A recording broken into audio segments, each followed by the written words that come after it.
I think there's still a role for a good agency. I think it is very much around the hard to fill, hard to find areas, or it's the areas where a more in-depth sourcing solution such as talent pooling, networking, own database searching isn't viable.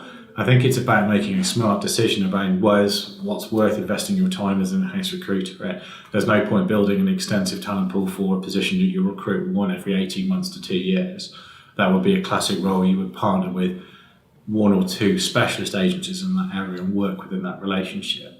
But I do think the days of having mass market generalist agencies have disappeared a number of years ago, and I can't see that coming back. I think it's taking the time to understand the organisation that you are working for, and this has been true since when I was a recruitment consultant nearly 15 years ago. I still think that agents are very, very focused on getting the fee, and I think that is very representative of maybe the economic situation that we've come through.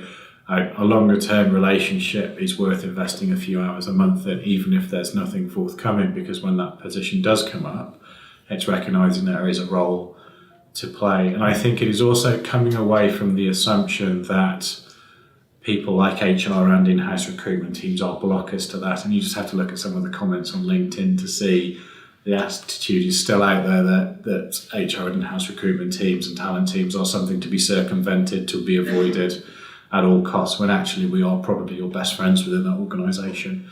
Within the new talent space, we make extensive use of things like the breakfast briefing sessions that are hosted by GTI and WorkComs and the Association of Graduate Recruiters. We are active in our own industry forums as well.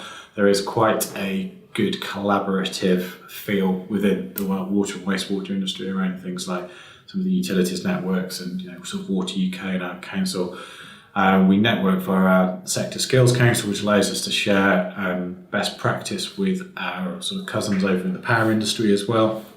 And that encourages quite a lot of cross-dialogue that comes through as well. And a lot of the more general forums are useful, and so certainly LinkedIn, and we're quite active in terms of some of the thought management pieces that come through. It's something as an organisation we want to do more of, because I think there is, to play to the point about sector attractiveness, there is a thing, I think, about us presenting ourselves and our organisation and our challenges and what we actually need to be doing. And I think through some of those networking events, it's really important to do that.